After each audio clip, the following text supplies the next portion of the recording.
할렐루야.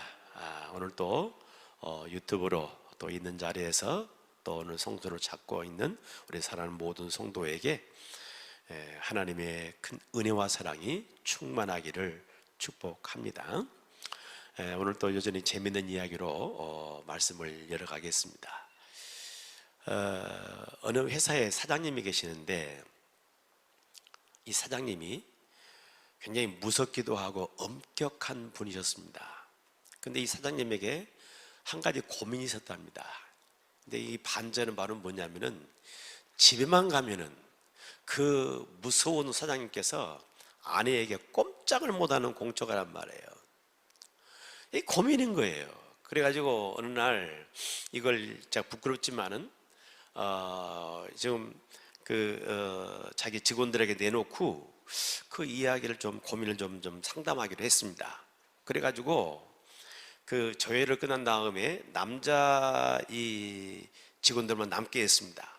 그래가지고 이야기하기를, 여러분 가운데서 공처가라고 생각하는 사람들은 오른쪽으로 가고 공처가 아니라고 생각하는 사람은 왼쪽에 서라 했더니 남자들이 줄줄줄줄줄 다 이렇게 오른쪽으로 공처가로 가는 거예요.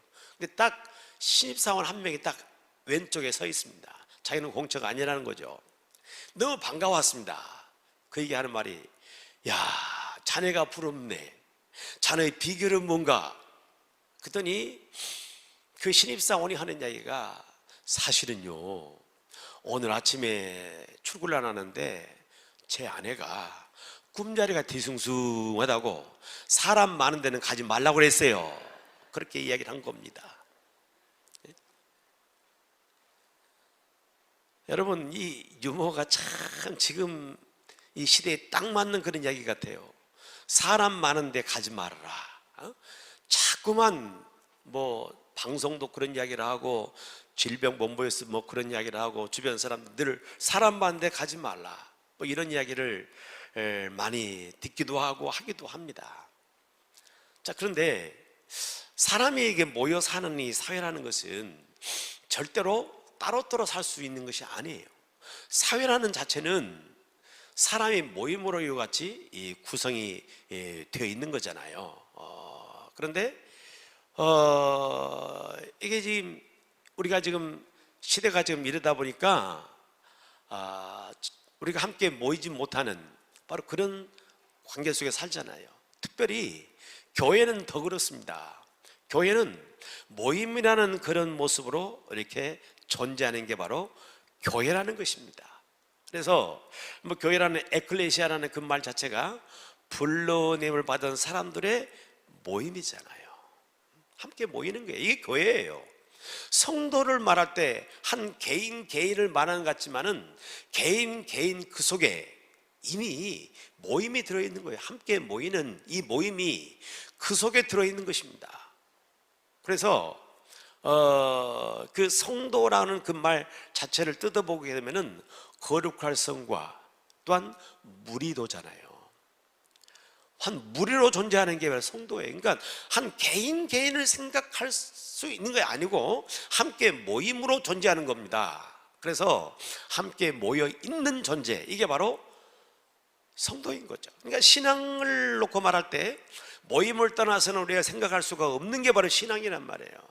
그래서 지금 코로나 바이러스로 인해 가지고 함께 모이지 못하는 바로 이런 안타까운 현실 가운데 우리가 지금 있습니다. 그래서 지금 3주째 우리 교회는 주일 예배를 이렇게 유튜브로 드리고 있는데 참 이게 안타까운 마음이 굉장히 커요. 여러분들이 그런 이야기를 하는데 집에서 유튜브로 예배를 드리지만 너무 채워지지 않는다는 거예요. 채워지지 않아.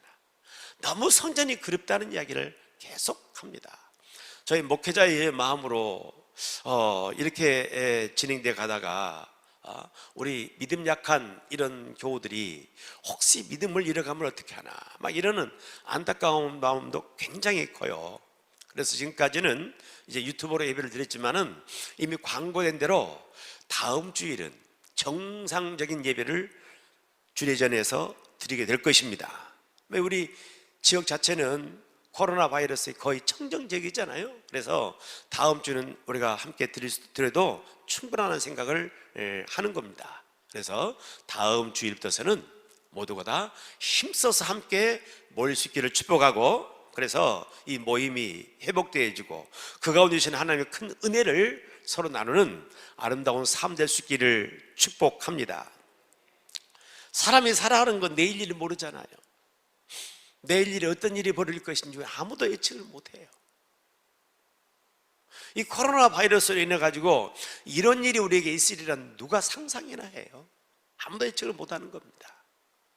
오늘 본문의 이 말씀도 보게 되면은 지금 예수님의 제자들이 그 큰 풍랑으로 인해 가지고 심히 고생하게 되고 죽을 지경까지 빠져가는 이런 이 상황, 누가 예측해나 했겠어요?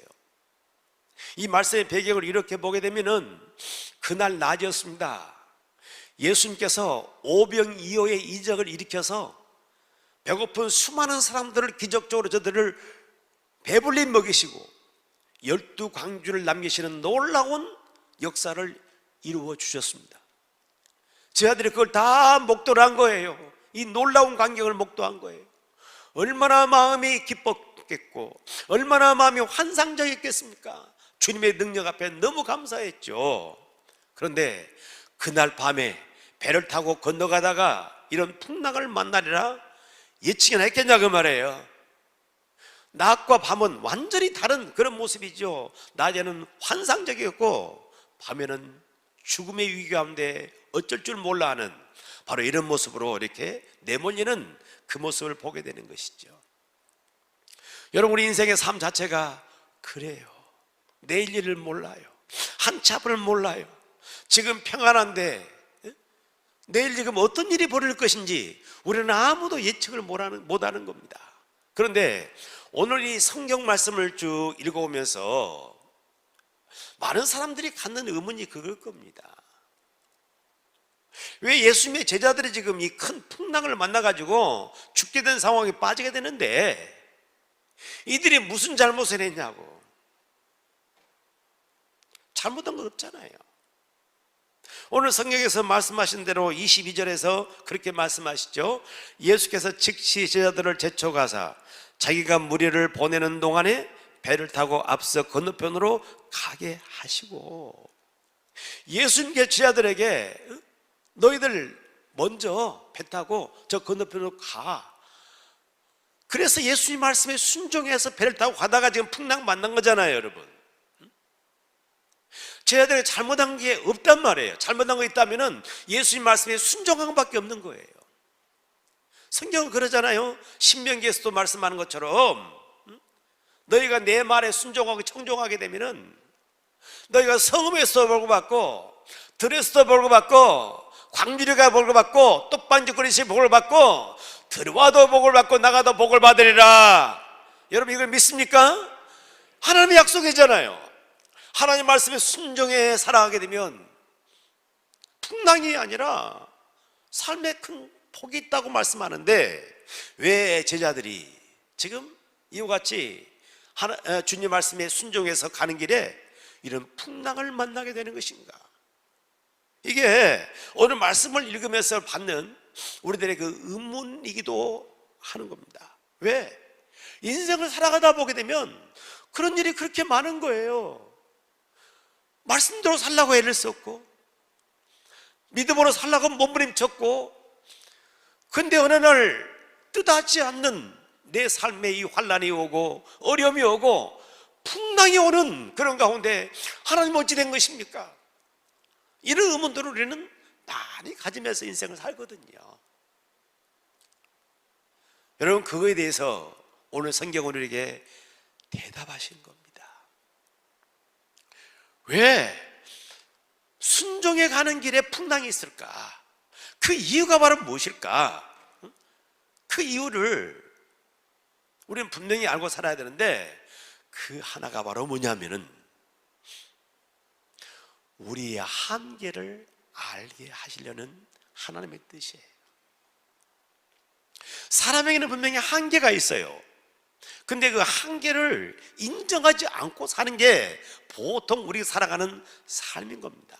내 힘으로 모든 걸 다 할 수 있을 것처럼 이렇게 착각하며 사는 거예요. 예수님 제자들 마찬가지가 아닙니까? 저들은 갈릴리 이 바다에서 잔뼈가 굵은 사람들입니다.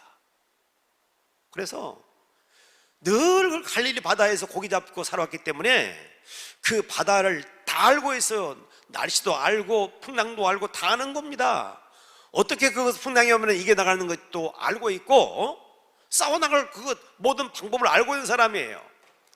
근데 그날 풍랑은 도무지 감당할 수가 없는 거예요.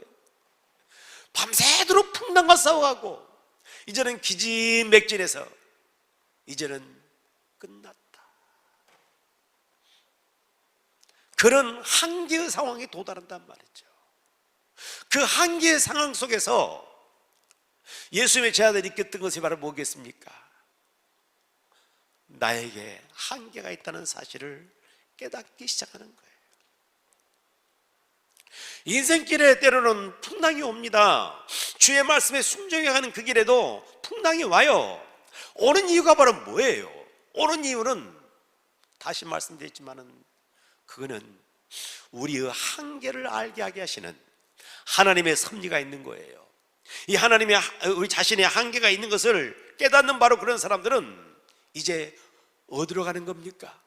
내 힘을 의지하는 것이 아니라 하나님을 의지하는 것입니다. 그분께 손을 내미는 삶을 사는 거예요. 다 죽어가는 그런 제자들, 이제는 삶을 포기하는 바로 그 순간에 예수님께서 바다 위를 걸어오십니다. 제자들이 더 놀랐습니다. 유령인가 하고 놀랐습니다. 뱃사람들은 유령을 만나면 이제는 끝나는 걸로 보니까 완전히 절망한 거죠. 그때 예수님께서 하시는 말씀이 안심하라, 나니 두려워하지 말라. 얼마나 반가웠을까요? 베드로가 말합니다. 만일 주님이시라면 나를 명하사 오라 하시옵소서. 예수님 말씀하십니다. 와라고 말할 때 베드로가 그 풍랑 이는 그런 파도를 딛고 한 걸음 한 걸음 예수님께 나아갑니다. 나아가다가 그만 그 집채만큼 일어나는 풍랑을 바라보고는 물속으로 빠져가요. 그때 다급한 그런 목소리로 손을 내밀면서 주여 나를 구원하소서, 주여 나를 구원하소서. 자신의 한계가 어떤 것인지 아는 사람은 내 힘으로 더 이상 살지 않아요. 그리고 주님께 손을 내미는 것입니다. 주여 나를 도우소서. 믿음의 자로 나가는 거예요. 예수님께 그에게 하시는 말씀이 믿음이 적은 자여 왜 의심했냐? 그의 손을 붙잡아 준단 말입니다. 믿음의 손을 붙잡아 주는 거예요. 인생을 살아가는 그런 가운데 때로는 이해로 할 수 없는 풍랑이 내게 다가옵니다. 환난과 어려움이 다가옵니다. 여기는 분명한 이유가 있는 것입니다. 나의 한계를 깨닫고 주님을 의지하고 주를 향한 믿음으로 살라고 하시는 하나님의 사인이요, 하나님의 음성인 줄로 믿습니다. 모세를 보게 되면 모세가 태어났을 때는 이스라엘 백성들이 애굽의 종으로 살았을 때예요. 애굽으로 종으로 살아가는 그 힘겹고 어려운 상황 가운데 태어났는데, 그때는 이제 아이가 태어나게 되면 사나이는 전부 죽이라고 하는 바로의 명령이 있을 때입니다. 근데 모세는 하나님 은혜 가운데 살림받게 되었고, 그가 애굽의 바로의 궁정에서 공주의 아들로 성장을 합니다. 그가 성장을 한 다음에 그 마음속에 품은 뜻, 내 동족에 대한 애틋한 마음이 생겨지는 거예요. 그래서 내 동족을 돕고 싶은 마음이 생기고 내 동족을 해방시키고 싶은 그런 마음이 그 마음에 들어와요. 그러다 어느 날 간수가 자기 동족을 매질하는 것을 보고는 그를 쳐 죽였습니다. 숨겨뒀습니다. 그런데 그것이 들통이 나는데 그 들통 난 게 누구 때문이냐면은 동족 때문에, 동족들이 그걸 고자질하는 겁니다. 그래서 다급하게 이 모세가 미디안 광야로 도망을 치게 되는 것이죠. 미디안 광야에서 양치기 목동으로 살아가는 그런 삶 가운데 한순간은 정말 그 마음속에 분노, 억울함, 이게 그 마음에 가득 찼을 겁니다. 왜 나에게 이런 시련이 오냐고. 내가 내 민족을 위해서 그들을 또한 해방시키고 싶은 마음을, 그들을 돕고 싶은 마음으로 내가 그 일을 했는데 왜 나에게 이런 문제가 오느냐고 마음에 말할 수 없는 분노가 그 마음속에 일어났을 겁니다. 그러나 그 광야에, 이 미디안 광야에서 40년을 지난 동안에 그는 깨어지고 깨어집니다. 내 힘으로 할 수 있는 것이 없다는 사실을 깨닫기 시작합니다. 그런 가운데 그가 주님을 만나게 되는 것이죠. 호렙산 하나님을 만나게 되는 것입니다. 그때 그 만난 이 모세는 더 이상 내 힘으로 사는 사람이 아니에요. 하나님 믿는 믿음의 사람이 되는 것입니다. 그래서 80의 노고이지만은 그 모세가 바로 앞에 당당히 나가서 내 백성을 내보내라고 이야기할 수 있는 것이고, 그 백성을 이끌고 광야로 나갈 수 있는 출애굽의 주인공이 될 수가 있더라 그 말입니다. 여러분, 인생을 살아가는 가운데 때로는 우리에게 풍랑이 찾아와요. 이런 풍랑 가운데 때로는 하나님이 왜 이러십니까 하는 그런 생각이 들 수 있지만은 이 속에 하나님 분명한 뜻이 있는 것은 우리의 한계를 알아라 그 말이에요. 한계를 알고 너의 힘을 의지해 살지 말고 나를 의지해, 내 힘을 의지해. 이걸 우리에게 알려주신 것입니다. 내 힘으로 살아가는 사람들은 그 힘은 한계가 있는 겁니다. 어느 순간 끝나는 거예요. 그러나 하나님을 의지하는 그런 사람들은 그 힘에 한계가 없는 거입니다. 하나님은 절대로 우리 하나님은 흔들리는 분이 아니신 거, 우리 하나님은 망할 수 없는 분이시기 때문에 그 하나님을 의지하는 사람은 하나님의 힘으로 인생을 펼쳐갈 수 있는 그런 사람이 되는 줄로 믿습니다. 인생을 살아가는 가운데에 때로 풍랑이 치는 그런 일을 만나고 환난을 만나고 어려움을 만나는 바로 그런 순간에 나의 한계를 절실히 깨달으면서 주님께 손을 내밀 수 있는 저와 여러분 되기를 축복합니다. 우리가 생각해 볼 때 우리는 정말 한계를 갖고 있는 그런 존재라는 것을 우리가 알 수 있잖아요. 그냥 한계가 있습니다. 너무나 분명한 한계를 갖고 사는 것이 우리 인생의 모습입니다. 시간적인 부분에서도 영원하지 못해요. 잠시 잠깐 지나가는 한계를 갖고 사는 사람입니다. 모세가 고백했던 것처럼 우리 연수가 70이요 강건하면 80일지라도 그 연수의 자랑은 수고와 슬플 뿐이요 신속히 가니 날아가나이다.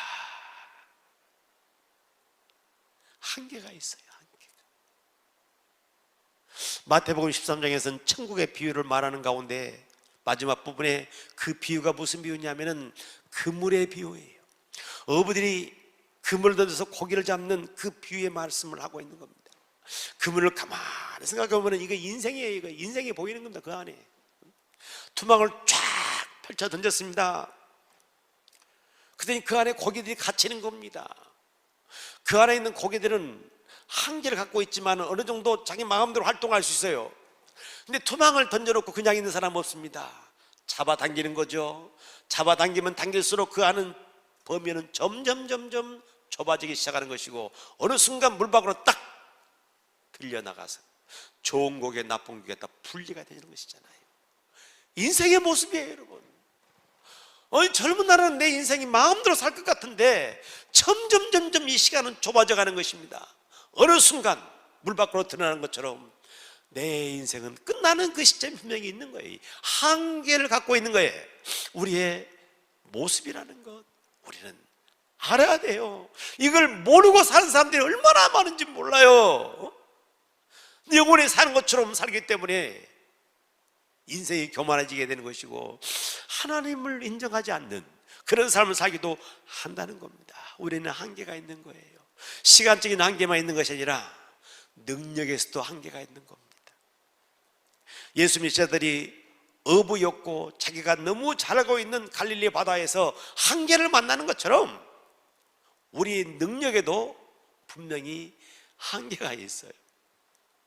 어느 글을 보니까 그렇더라고요. 내가 만나본 분은 아니지만은 고 이병철 씨가 계십니다. 이병철 회장 누구예요?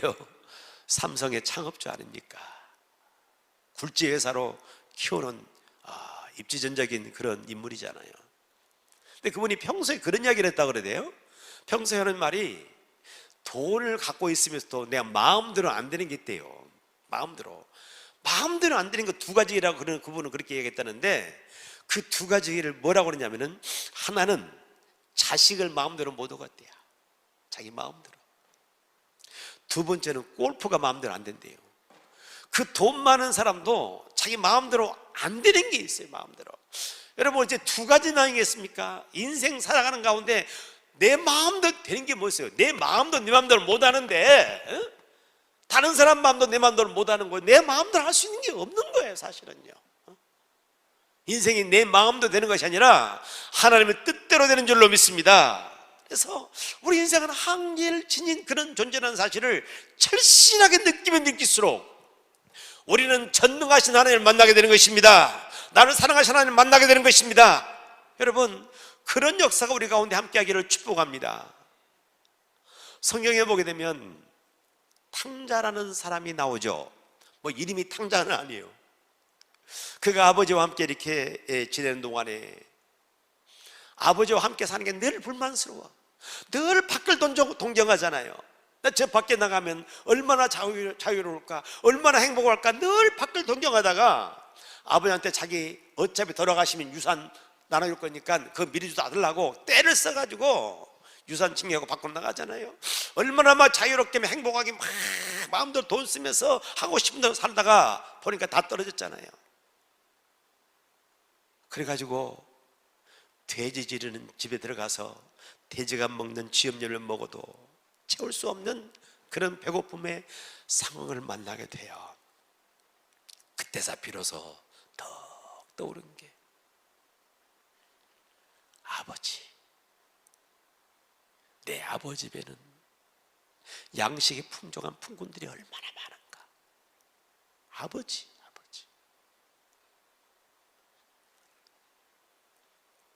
그리고 아버지께로 스스로 돌이켜서 갑니다. 아버지가 그를 다 품어주시죠. 받아주십니다. 여러분, 이 탕자가 자기는 아버지 품을 벗어나게 되면 자기 마음대로 살고 정말 자유롭고 정말 상상할 수 없는 그런 행복한 세상이 열릴 거로 생각하잖아요. 그랬던 그가 아버지께로 진짜 마음이 돌아갈 수 있는 것이 바로 뭐였어요? 한계를 만나는 겁니다. 내 힘으로 안 된다는 것을 아는 거예요. 그 순간 그가 아버지께로 마음이 향하게 되는 것이고 아버지께로 몸이 향하게 되는 것이고, 그리고 그 이후로 아버지 집에 사는 자체가 너무 행복해요. 아버지 집에 아버지의 사랑이 너무 가슴에 다가오고, 진정한 자유는 아버지 품에 있다는 사실이 깨달아지게 된 것이고, 참으로 행복하고 능력이 있는 그런 삶을 살게 되는 줄로 믿습니다. 여러분, 우리 자신의 한계를 깨닫는 사람들이 내 손을 내밀어 하나님을 만나게 되는 것이고, 하나님을 만날 때 비로소 그 순간부터서 내 인생이 행복해지는 것이고 힘을 얻게 되는 것이고, 우리 인생에 하나님의 능력으로 살아갈 수 있는 그런 사람이 되는 줄로 믿습니다. 인생길에 풍랑이 찾아올 때 여러분, 나의 한계를 분명히 그 풍랑 앞에서 깨닫고 주님께 손을 내밀고 주를 붙잡고 주를 향한 믿음의 삶을 나가는 저와 여러분이 되기를 주의 이름으로 축복합니다. 여러분, 우리가 풍랑이 일고 있는 그런 인생길을 살아가는 가운데 우리가 늘 잊지 않고 갖고 갈 게 바로 뭐냐? 그건 바로 주님을 향한 믿음인 줄로 믿습니다. 그 믿음이에요. 항상 붙잡을 것은 주님의 손인 것이고 늘 주님을 향한 믿음, 이 믿음 갖고 우리는 인생을 살아가야 돼요. 세상은 자꾸만 우리의 믿음을 뺏어가는 것이지만은 여러분, 이 믿음을 굳게 지켜야 할 줄로 믿습니다. 근데 이 어떤 믿음을 갖는 것이냐? 준량한 믿음을 갖는데 어떤 믿음이냐?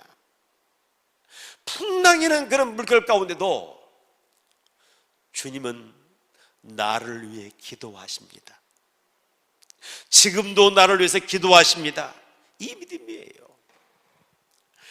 예수님의 제자들이 풍랑 가운데 그 고통을 당하고 있는 그 순간에 주님은 뭐하고 계세요?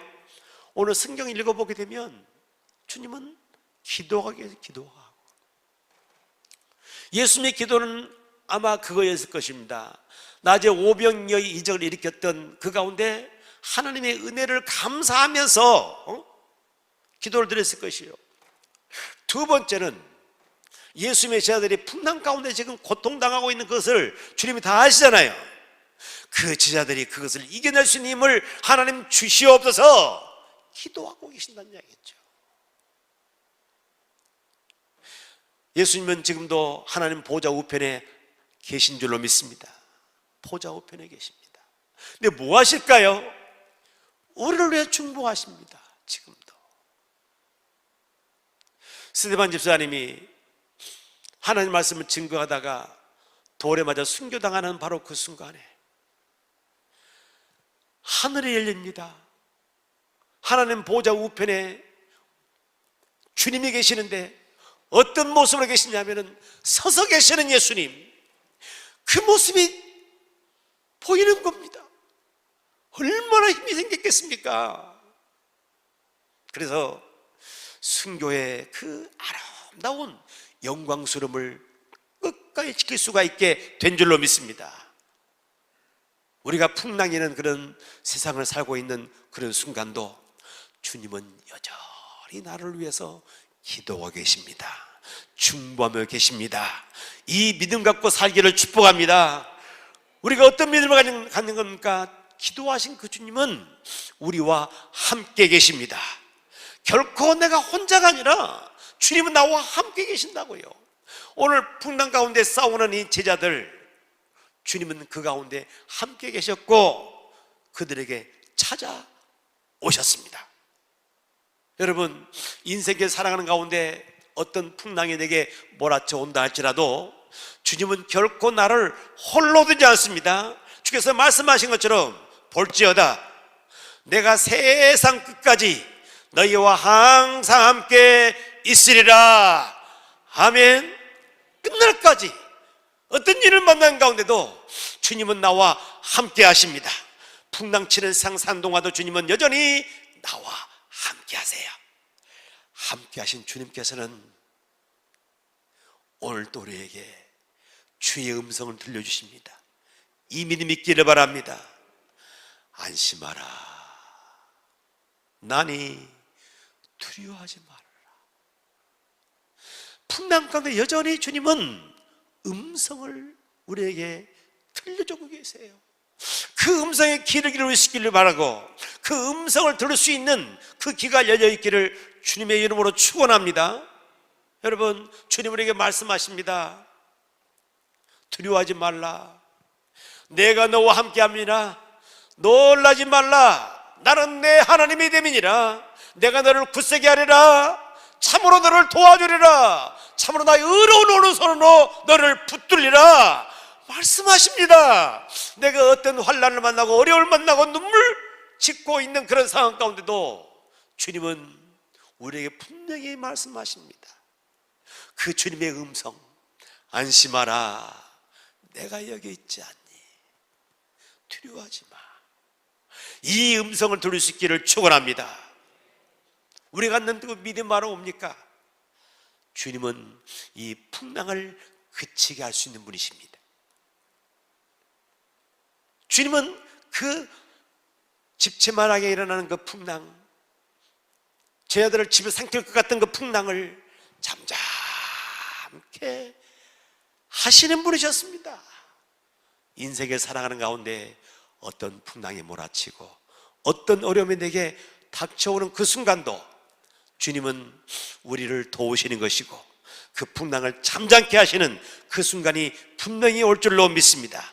코로나 바이러스요, 이 풍랑이 지는 그런 가운데도 주님의 풍랑을 잔잔케 하실 줄로 믿습니다.